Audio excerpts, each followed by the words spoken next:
Hey hey guys, j'espère que vous allez bien, moi ça va. Pour ceux qui ne me connaissent pas encore, je m'appelle Charline et je vous souhaite officiellement la bienvenue sur ma chaîne YouTube. Je suis très contente de vous retrouver aujourd'hui. Comme vous l'aurez remarqué, j'ai encore une fois changé de décor, mais c'est parce que j'avance dans mes cartons, donc vous allez un peu... je vais vous faire découvrir toutes les pièces de mon appartement avant que je ne quitte cet appart. Mais avant toute chose, permettez-moi de vous annoncer que mes joyaux ont accueilli une virtuose qui s'appelle Lovena Beg. Merci de croire en moi, je te fais plein de bisous et j'espère que notre aventure ensemble va durer dans le temps. Donc guys, j'espère que vous êtes bien installés, confortablement et que vous êtes prêts pour ce qui va suivre, car nous allons voyager du côté de l'Afrique centrale, plus précisément au Cameroun, où nous allons voir ce qui se passe en termes de magie et de sorcellerie.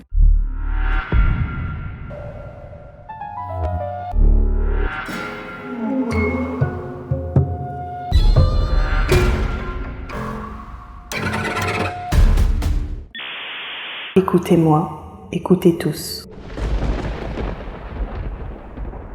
Le Cameroun est un pays multinational composé de plusieurs groupes ethniques, sans compter les traditions, us et coutumes. En effet, le pays compte environ 250 groupes ethniques répartis en 3 grands types.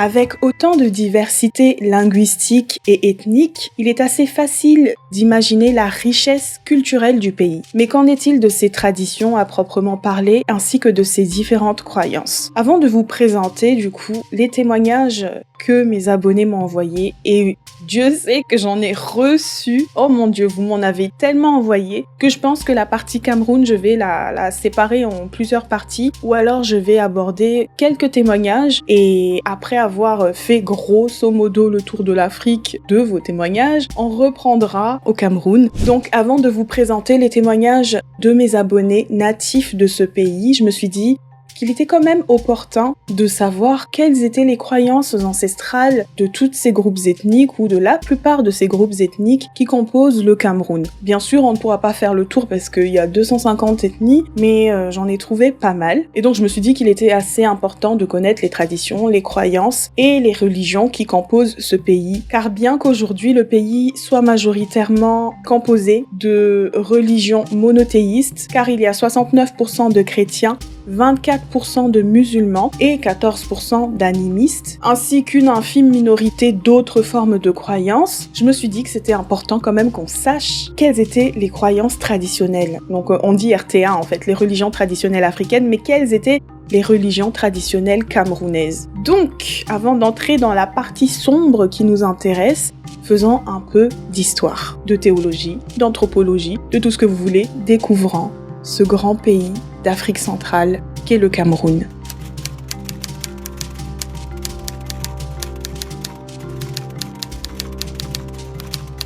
Comme la plupart des pays du continent africain, si ce n'est la majorité, le Cameroun était à l'origine polythéiste, dans le sens où il reconnaissait l'existence d'un être suprême, le Créateur, Père de toutes choses, celui que nous connaissions tous sous l'appellation de Dieu. Bien sûr, chaque ethnie a sa manière de le nommer. Par exemple, chez les Pygmées, ils l'appellent Nyambé. En plus de Dieu, ils admettaient aussi l'existence de plusieurs êtres divins qui servaient de jonction entre le Créateur et les êtres humains. Mais le Cameroun était aussi animiste, c'est-à-dire qu'en plus de l'existence d'un être suprême, il y a dans chaque élément composant la nature, par exemple les arbres, les pierres, les cours d'eau, etc., un esprit gardien ou alors un esprit maléfique, et il croit aussi en l'existence des génies protecteurs. En plus de ces deux grandes formes de croyances qui existaient à l'époque et qui se complètent, la plupart des ethnies qui composent le Cameroun, si ce n'est la majorité, pratiquaient aussi le culte des morts, des défunts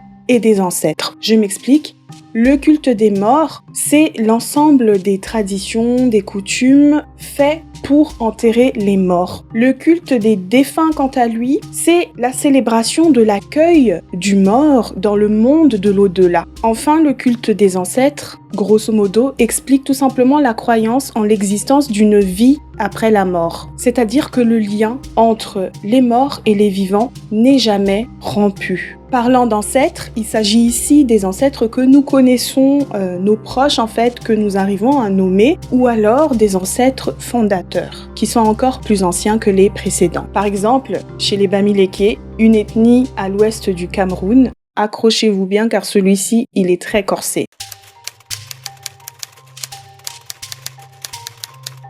Chez les Bamileke, ils accordent une place de choix aux morts. Car pour eux, le contact avec le crâne du défunt permet d'entrer spirituellement en communication avec les morts. Pour eux, il est essentiel en fait d'entretenir les crânes pour éviter la maladie ou encore les malheurs, la colère des esprits, l'infertilité, etc. On demande qu'après l'enterrement d'un membre, après quelques années, on doit enlever son crâne parce qu'on dit que les morts ne sont pas morts. Chaque fois, il faut venir ici faire des prières, il faut venir ici les vénérer, oui, pour demander la bénédiction. Parce qu'on suppose que ceux qui sont partis sont à côté de Dieu et qu'ils peuvent intercéder pour nous. Et là, j'ai envie de faire un parallèle un peu avec ce qui se passe dans mon pays parce que chez nous aussi, il y a ce qu'on appelle le famadi hana ou le retournement des morts, ce qui fait que nous, en fait, on entretient aussi nos morts pour éviter la maladie, etc. Sauf que au lieu de seulement toucher le crâne, nous, c'est vraiment, on enlève un par un, en fait, on nettoie les ossements, etc. avant de réenvelopper dans un linceul fait à base de soie malgache et de les réenterrer pour certains ou de les déposer dans le tombeau ou dans une grotte pour d'autres. En revanche, pour en revenir au cas des Bamileke, il est déconseillé aux non-initiés de toucher le crâne du défunt. Seuls les chefs supérieurs ou encore les gardiens des traditions le peuvent.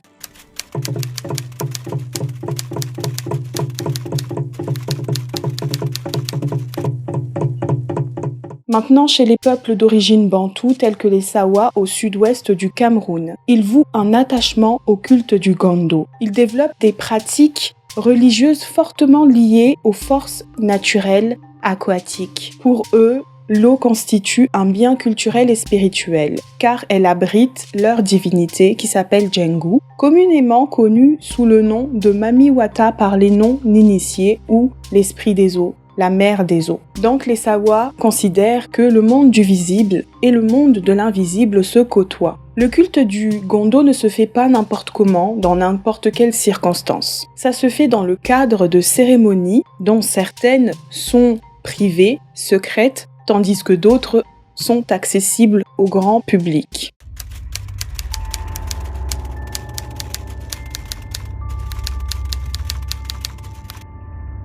Concernant les êtres surnaturels, bien sûr, il y en a plusieurs au Cameroun, mais le cas des Evuzok m'a vraiment interpellée, je voulais vous parler de ça. Donc, dans la croyance du peuple Evuzok, qui est une population dans le sud du Cameroun faisant partie du grand groupe des Beti, il existe un être, selon eux, qui vivait dans la forêt, au creux d'un arbre, celui qu'on appelle l'Evu. Selon les Evuzok, c'est une chose qui siège dans le ventre de certaines personnes. Elle peut être bonne comme mauvaise selon la nature spécifique de ses pouvoirs. Selon eux, il n'a ni haut ni bas, il a 2 bras et 2 jambes, mais n'a pas de cœur. Il est comme une petite boule, mais surtout, l'Evu ne ressemble en rien, ni à un esprit, ni à un homme. Selon les Evuzok, il ressemblerait plutôt à une araignée, un crabe, ou une grenouille. Cet être se nourrissait des âmes des animaux dont il jetait les dépouilles comme ça dans la forêt. La légende raconte qu'un jour, une femme qui avait pour habitude de ramasser les dépouilles de ces animaux desquels se nourrissaient les Vous par le biais de leurs âmes avait fait la rencontre de cet Evu. De cette rencontre s'est développé un échange entre les deux. Les Vous fournissaient du gibier à la femme et rend très fructueuses ses parties de pêche. La femme était très éblouie par ces merveilles. Et à partir d'ici, il y a 2 versions. La première serait que Lévou aurait proposé à la femme de l'emmener avec elle au village pour y vivre. La seconde serait que c'était la femme qui lui aurait proposé de venir avec elle au village pour y vivre. En tout cas, l'un des deux avait fait la proposition, seulement Lévou avait émis une condition, celle qu'une fois au village, il fallait lui donner de la bonne nourriture. Cette condition a bien évidemment été acceptée par les 2 parties. Seulement, il y a un petit problème.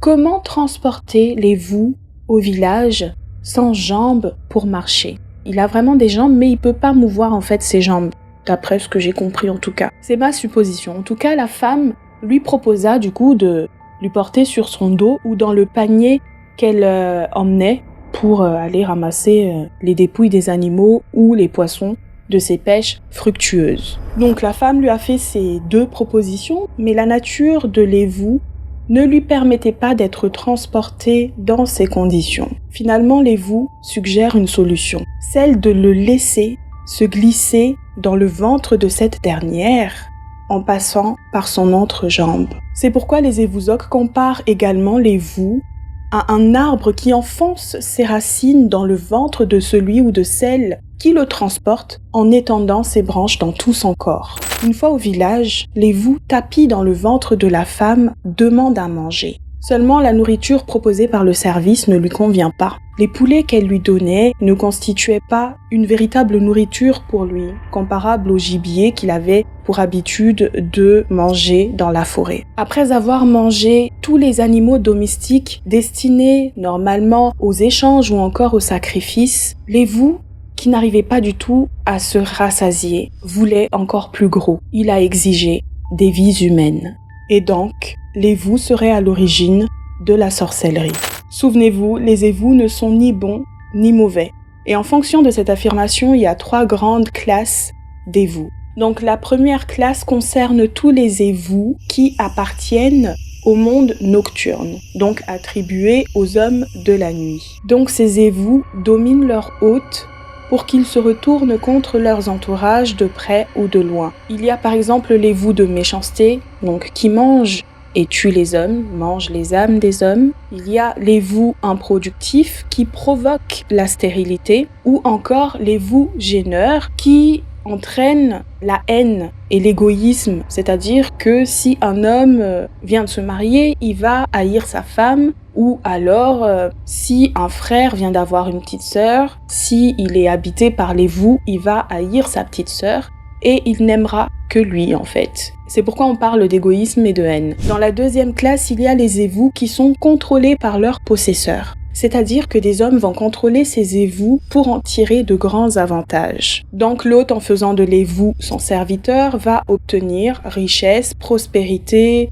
santé, pouvoir, bien au-delà de sa condition humaine de départ. De ce fait, il y a par exemple les Évous de la prospérité, de la richesse, donc l'argent, Évous de parole et de commandement. C'est-à-dire que quand on a cet Évou-là, tout ce qu'on dit, en fait, la personne qu'on a en face de soi, elle va appliquer, elle va s'y mettre. Enfin, la troisième classe concerne un seul type d'Évou, c'est l'Évou inopérant, qui est inefficace car il n'a pas été éveillé ou alors façonné par le biais d'un rituel. Donc il sommeille en la personne et il est inopérant, tout simplement. Malgré cette classification en 3 types d'Évou qu'on vient de voir, il faut savoir qu'elle n'est pas immuable. L'Évou peut changer de spécificité en fonction de son hôte ou en fonction des conditions, il peut changer.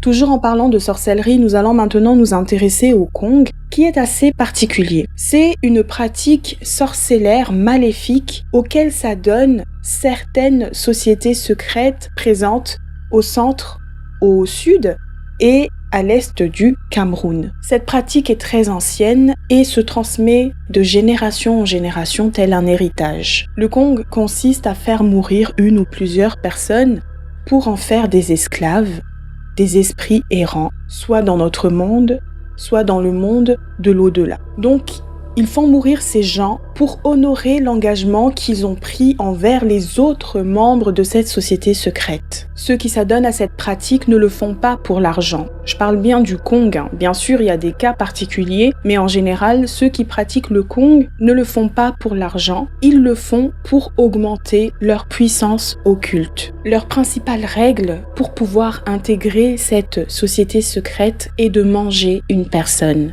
Vous avez bien entendu. Tous les membres de cette société secrète devront tour à tour offrir des membres de leur famille ou leur entourage proche comme festin. C'est très glauque. Car plus il y a de morts, plus les membres gagnent en puissance occulte. Parfois, ils offrent des personnes en sacrifice juste par pure méchanceté. Moi, franchement, offrir une personne en sacrifice, c'est de la méchanceté. Mais bon, apparemment, pour ces personnes-là, non. Donc, avant de choisir une victime, ils vont faire une sorte de repérage. C'est-à-dire qu'ils choisissent des personnes ayant des dons, un fort potentiel spirituel, métaphysique, donc qui ont un certain pouvoir et qui ne s'en rendent même pas compte eux-mêmes. Ils ne le savent pas, ils sont même pas au courant. Une fois les futures victimes ciblées, ils vont procéder à un quadrillage mystique, à un encerclement mystique d'une zone qui s'étend sur une superficie de 12 km. Ensuite, ils écrivent leur nom sur une liste avec une dent qui appartenait à un ancien membre de la secte mais qui est déjà mort en fait. Les futures victimes seront exécutées par ordre d'affichage sur la liste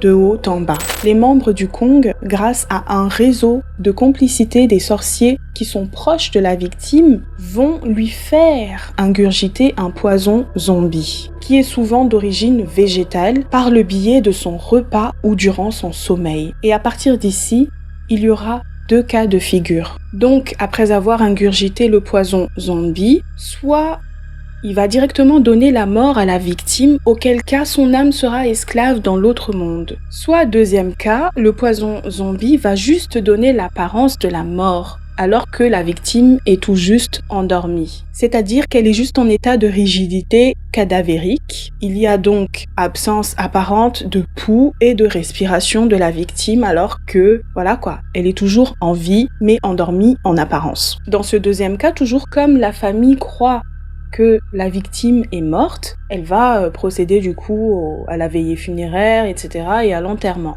Après son enterrement, elle va être rapidement réveillée par les membres de la société secrète qui pratiquent le Kong en versant sur sa tombe un filtre magique.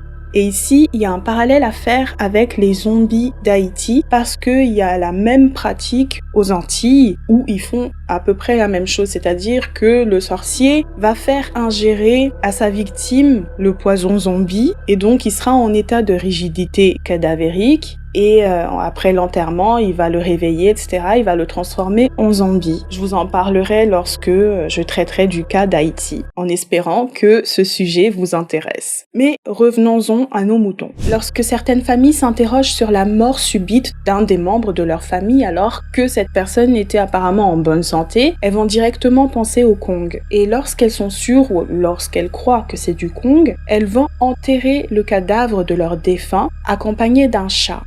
Pauvre chat. Donc un chat sur lequel ils ont récité des séries d'incantations. Selon la croyance, en faisant ce rituel, dans les 9 mois suivant le décès de la victime, tous les membres du Kong et toutes les personnes qui ont été complices des membres de cette société secrète, c'est-à-dire les sorciers qui l'ont empoisonné, les personnes qui étaient au courant mais qui n'ont rien dit, toutes ces personnes vont mourir l'une à la suite de l'autre, décimées par la vengeance en fait de l'esprit du mort. La victime ne sera donc pas ici esclave dans l'au-delà, mais il deviendra malheureusement un esprit errant. Donc en résumé, selon la croyance, ça mettra à mort toutes les personnes qui ont participé tout simplement à la mort du défunt. Mais il arrive aussi que certaines familles attendent 9 jours avant d'enterrer leur défunt pour éviter justement que les membres de la société secrète utilisent le corps. Certains vont les enterrer les poignets fermés avec des aiguilles plantées dessus et des lames de rasoir,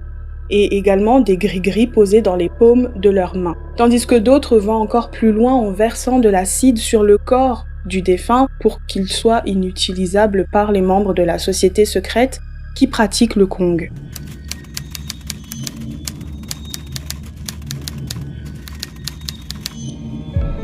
Le FAMLA fait partie des sociétés magico-secrètes du Cameroun au même titre que le Kong. Ils se ressemblent à peu près, mais il y a certaines différences, vous allez comprendre. Donc le FAMLA, c'est l'appellation de cette société secrète, mais c'est également l'appellation de la pratique en elle-même. La traduction littérale de FAMLA signifie ville abandonnée, qui est un quartier chic de Bafoussam où la richesse de certains de ses habitants est assez suspecte pour les gens en fait. Pour eux, soit il y a eu l'intervention d'un génie ou alors la pratique de la sorcellerie du FAMLA. Le nom FAMLA est un quartier abandonné. Mais ce nom FAMLA a eu entre-temps des interprétations à tort et à travers. On m'a accouché ici et j'ai appris, étant petite, on appelait notre quartier que quartier FAMLA. On disait aussi qu'il y avait les gens sorciers ici dans le quartier FAMLA. Donc on avait peur de quelqu'un qui sortait de quartier FAMLA. Or, il n'y avait que l'amour entre les gens de FAMLA. Bon, comme ils attachaient leurs cordes ensemble, les gens pensaient qu'il y avait quelque chose entre eux.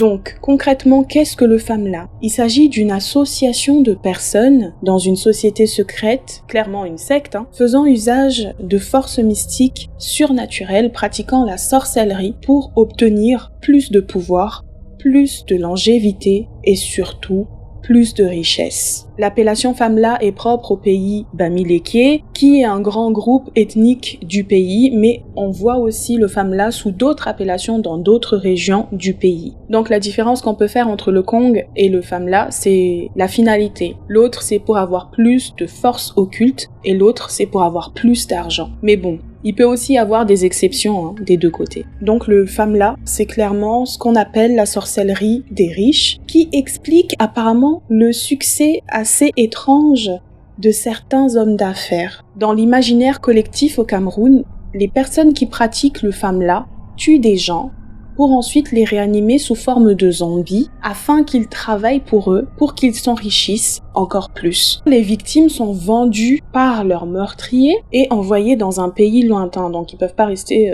dans leur pays là où on les a tués. Les victimes sont tuées par leurs bourreaux, ensuite ils sont vendus à quelqu'un dans un pays lointain afin qu'ils travaillent pour leur nouveau patron. Apparemment, si une personne s'enrichit trop vite et que le taux de mortalité de son entourage est anormalement élevé, elle sera soupçonnée de pratiquer le FAMLA. Donc, contrairement aux pratiquants du Kong, qui, dans certains cas, va directement tuer sa victime, le FAMLA, lui, il va exclusivement tuer sa victime en apparence, c'est-à-dire qu'elle est en état de rigidité cadavérique, mais qu'elle sera ensuite réveillée pour qu'on l'envoie ailleurs pour travailler afin qu'il s'enrichisse. Donc la personne, elle peut par exemple être envoyée dans les plantations où elle va être vendue à une personne, donc le nouveau patron, il va payer le meurtrier, donc c'est comme ça qu'il va s'enrichir, ou alors lui-même, il va faire travailler son zombie dans une plantation pour qu'il puisse s'enrichir. Selon les témoignages, les victimes peuvent être directement les membres de la famille de la personne qui pratique le FAMLA. Et le FAMLA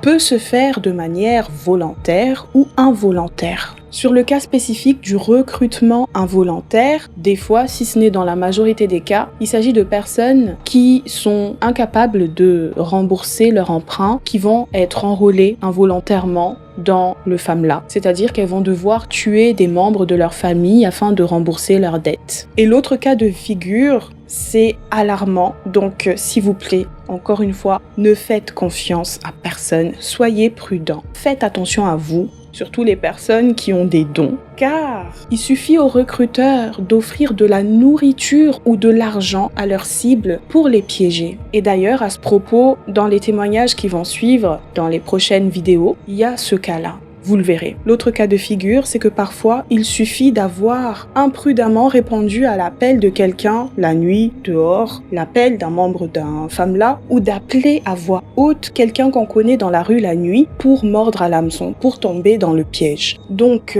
évitez d'appeler quelqu'un que vous connaissez dans la rue la nuit avec son prénom, parce que rien que ça, la personne risque d'avoir des problèmes. Maintenant, je vais vous citer le passage d'un ouvrage de Louis Peroy et de Jean-Paul Notué, où il y a le témoignage d'un commerçant bamiléké au sujet justement du recrutement involontaire, donc du recrutement d'une personne contre son gré. Donc, un commerçant fut introduit par son ami intime dans une simple association dont les buts apparents étaient de permettre la promotion sociale des adhérents et d'aider la communauté entière. Le commerçant, lors de la première réunion, fut très satisfait, d'autant plus que les droits d'entrée dans cette association se limitaient à un coq et une poule. La deuxième réunion, il apporta donc comme droit d'entrée un coq et une poule. L'assistance fut alors stupéfaite d'une telle naïveté. On lui précisa alors que le coq était son fils aîné et unique. La poule était sa mère. La suite de la cotisation devait être le sacrifice d'autres membres de sa famille. En contrepartie, insista-t-on, le femme-là devait procurer aux commerçants tout ce qu'il désirait et au besoin même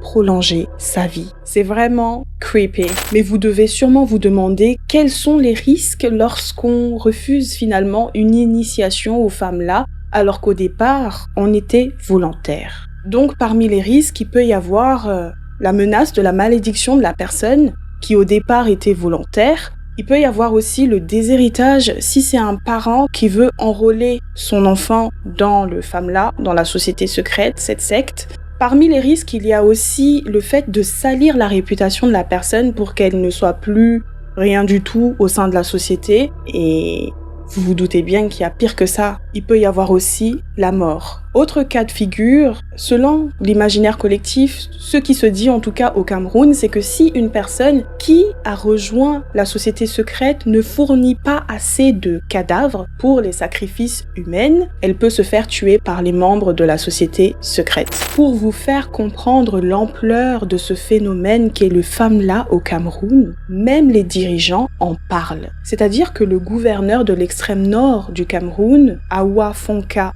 Augustine, aurait même déclaré que le fait de connaître les secrets du FAMLA a pour conséquence de ne plus pouvoir sortir de cette société secrète. Mais en plus des dirigeants, pour vous dire à quel point c'est alarmant, à quel point ce phénomène du FAMLA fait trembler les gens au Cameroun, c'est que même les médias en parlent. Ça veut dire que c'est quelque part pris au sérieux. Même les médias notent l'existence de ces crimes rituels au Cameroun et ils en parlent dans des articles de journaux et c'est vraiment inquiétant. Mais vous devez sûrement vous demander alors pourquoi est-ce que les autorités ne font rien pour stopper ce phénomène s'il existe, s'il est avéré. Je pense, et c'est mon avis, que ces sociétés secrètes sont fortement, solidement implantées dans la société camerounaise et dans les plus hautes sphères du pays, ce qui rend impossible son démantèlement tout simplement. Et peut-être que les gens ont peur parce que le monde ésotérique, les sectes,